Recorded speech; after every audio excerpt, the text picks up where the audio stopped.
Bonjour à toutes et tous. Donc, nous allons aujourd'hui réaliser. Donc, je vous présente une petite vidéo sur l'utilisation de App Inventor, qui va vous permettre donc de créer des applications, que ce soit des applications Android, et vous allez pouvoir développer ces applications donc sous Windows à la base dans le site de Google, qui est le Meet App Inventor, et ensuite les tester soit sur des appareils Android, soit sur des appareils de type iPhone. Première chose à faire, pour que tout marche correctement au moment du développement, c'est donc d'installer un petit soft sur votre ordinateur, en vous rendant donc à l'adresse indiquée ici, et puis en téléchargeant grâce à ce lien donc un logiciel qui s'appelle le Meet App Inventor Tool, et qui va vous permettre donc de mettre en place une communication entre votre ordinateur et votre smartphone afin de faire le développement des différentes applications. Une fois ceci réalisé, vous allez donc vous rendre cette fois-ci sur le sur le site, excusez-moi, de App Inventor, donc le Meet, qui a été développé par Google dans les années 90, je crois, 90 ou 2000, et qui permet donc de créer des applications Android. Alors, première chose à faire, vous allez créer une application, il va vous donc amener à un écran dans lequel vous allez voir apparaître, on va vous demander à quel compte Google vous allez associer ces applications. Donc moi, je vais utiliser mon compte personnel. Et puis, vous montrer, donc moi, on voit apparaître déjà plein d'applications qui sont faites. Donc, vous n'arriverez pas là tout de suite. Euh, je vais revenir au départ. Donc, quand vous allez arriver donc sur cette page. Là, moi, j'ai plein d'applications qui sont déjà faites, mais vous n'aurez certainement pas d'application. Et on va vous demander à la base de faire une nouvelle application et de créer à la base, eh bien, on va dire, des pages d'application. Donc, première chose, là, ça va être vidéo. Je vais l'appeler vidéo, puisque on est en train de faire une vidéo. Voilà, vidéo tout court. Il va donc créer cette application et il va rentrer dedans. Donc, vous allez être confronté à trouver ces différents écrans. Alors, qu'est-ce qu'on y voit? On y voit, on va dire, votre smartphone avec sa définition. On vous dit la taille que vous pouvez avoir, régler la taille. Moi, je vais laisser celui de base. Sur le côté à gauche, vous allez avoir tous les menus et les composants que vous allez pouvoir donc mettre en place. Vous avez un premier menu avec les interfaces de l'utilisateur. Alors quand vous double-cliquez dessus sur une autre, c'est les suivantes. Vous allez avoir une deuxième interface qui permet de faire la mise en page au niveau de l'écran. On y reviendra tout à l'heure. Vous allez avoir une interface média qui permet d'intégrer des médias, différents médias présents sur votre smartphone. Une partie qui va vous permettre de faire un peu de l'animation et des petits jeux, par exemple avec des balles qui rebondissent. Donc ça, c'est plutôt jouer avec son écran. On va pouvoir y mettre une partie mapping, si on voulait, faire des cartes, utiliser différents capteurs présents dans votre smartphone, par exemple un podomètre, etc., etc. Aller en accès vers les réseaux sociaux, faire du stockage dans des bases de données ou sur un cloud pour stocker des données présentes dans votre application, communiquer, c'est-à-dire soit en Bluetooth, soit en liaison série avec Arduino, soit par le web, c'est-à-dire directement par le web. On pourrait aussi rajouter des petits modules en passant par des extensions pour aller travailler en Wi-Fi. Ils ont développé également toute une passerelle qui sert avec des Lego Mini-Storm, si on voulait les utiliser, et puis une partie qui sert à des bases de données, et puis possibilité d'importer des extensions. Ça, c'est toute la partie, on va dire, composants que l'on peut ajouter. Sur la partie, cette fois-ci, de droite, vous avez les paramètres des différents composants que vous avez ajoutés à chaque fois qui vont apparaître ici, donc tous les composants que vous aurez mis, et puis leurs paramètres quand vous allez cliquer dessus pour pouvoir venir les modifier dans cette partie-là. Alors on va faire nous un petit exemple au départ, que je vais vous donner juste après. Vous avez également en haut la possibilité d'aller vers les différents écrans que vous auriez créés, puisqu'on peut faire plusieurs écrans, d'additionner des écrans, parce que je viens de vous dire, et puis on a tout un menu en haut qui va permettre tout à l'heure de faire de la connexion, du débugage et de la construction de l'application. Et de revenir bien sûr aux menus principaux, comme on a vu tout à l'heure, pour aller exporter, importer, ramener de nouvelles applications et revenir au menu principal pour reprendre un nouveau fichier. Donc moi ce que je vous propose c'est de dire, tiens par exemple, ce qu'on va faire une interface très simple, on va prendre un bouton, et puis quand l'utilisateur appuiera sur le bouton, le fond d'écran va changer de couleur. À chaque fois qu'on appuie, ou alors on part d'une couleur et on va arriver sur une autre couleur. Donc première chose, ici, vous avez les caractéristiques et les propriétés de votre screen. On voit que il s'appelle le nom de l'application s'appelle vidéo, que l'on peut changer, mettre une image de fond, que l'on pourra aller changer la couleur du fond, différents paramètres, qu'on peut mettre une icône, c'est-à-dire pour la création de notre, si on voulait venir ici, donc on pourrait aller uploader donc c'est choisir un fichier, et puis dire, bah tiens, je vais aller par exemple dans mes images, si j'avais des images qui se promènent quelque part, et bien tiens, voilà, je mets cette icône, voilà, c'est-à-dire que désormais, l'icône qui s'appelle disque icône, qui est là, PNG, que vous avez vu, bah, sera l'icône à la création de mon logiciel, et quand j'aurai mon application sur mon téléphone, ce sera cette icône qui sera en place. Donc, première chose, avant de mettre en place des composants, c'est peut-être gérer une mise en page. Alors, par exemple, je vais aller gérer une mise en page simple, je vais dire, je vais utiliser ce qu'on appelle des arrangements.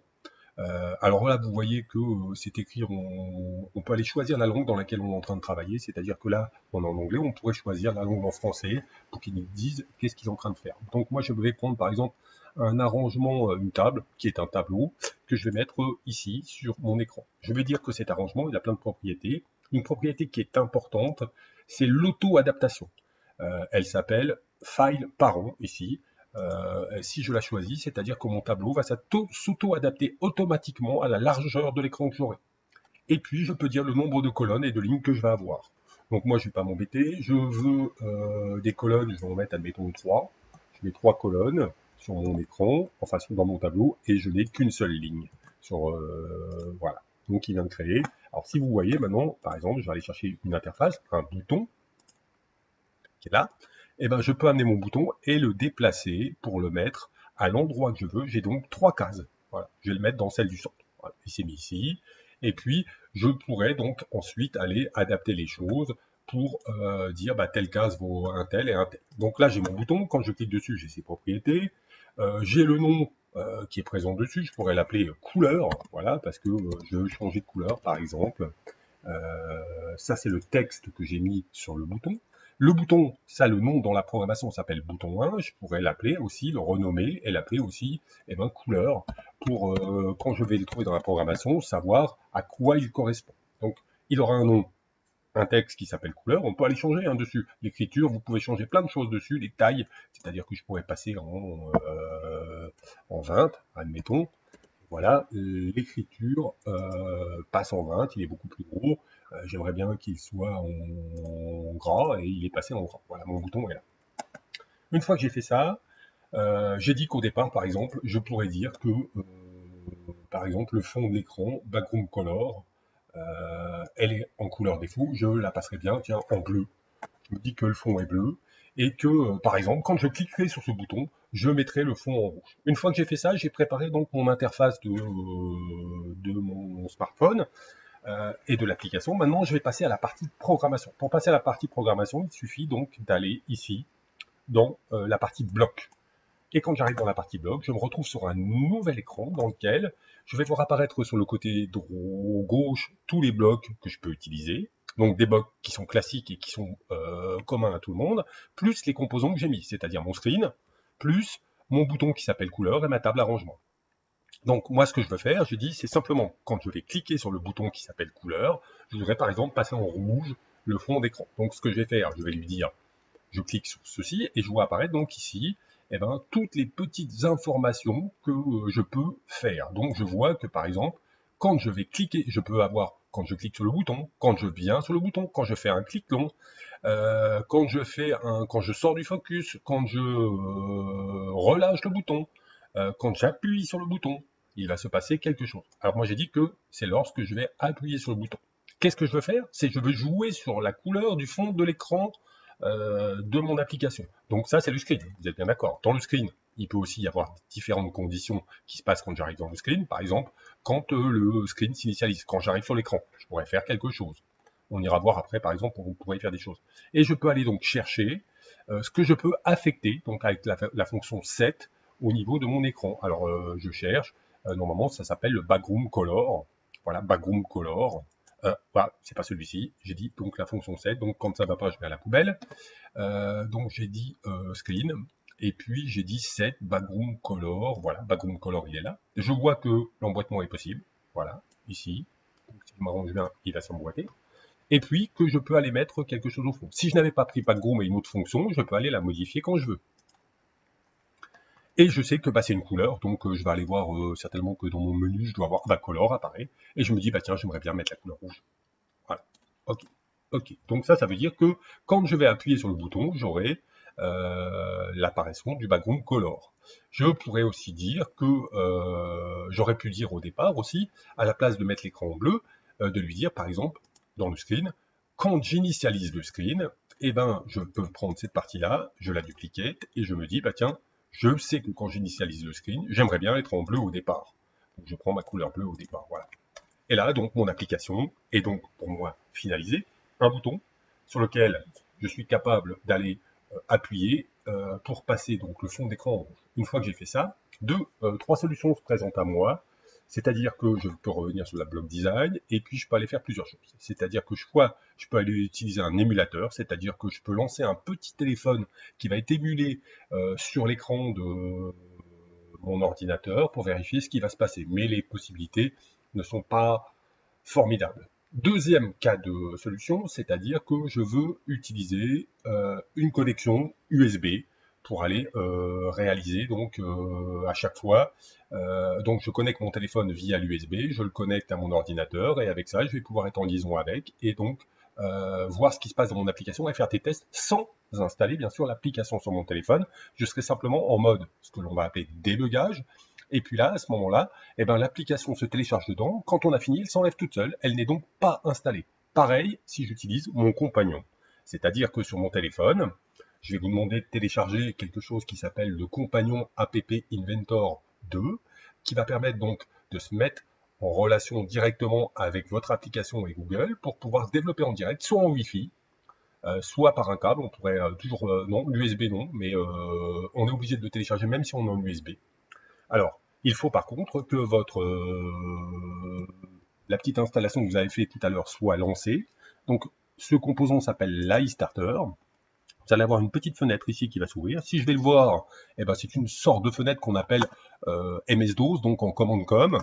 Et là, elle va permettre de faire la liaison entre les deux applications, c'est-à-dire l'application qui sera sur votre téléphone et celle qui est sur Windows et votre ordinateur. Donc, on doit laisser en mode raccourci ici les choses. Et puis, au moment où vous allez donc vous connecter, eh ben, vous allez donc lancer ce qui s'appelle le rôle compagnon. Va apparaître à cet endroit-là une petite fenêtre avec un QR code ou alors un code écrit à côté. Et ce que vous allez faire sur votre téléphone, vous allez donc lancer ce qui s'appelle le Meet A2I compagnon. Donc je vous montrerai tout à l'heure ceci. Et puis vous allez rentrer dans une application que vous allez donc pouvoir choisir. Soit vous vous connectez avec le code qui est présent sur le côté ici, soit vous scannez votre QR code si votre téléphone le permet.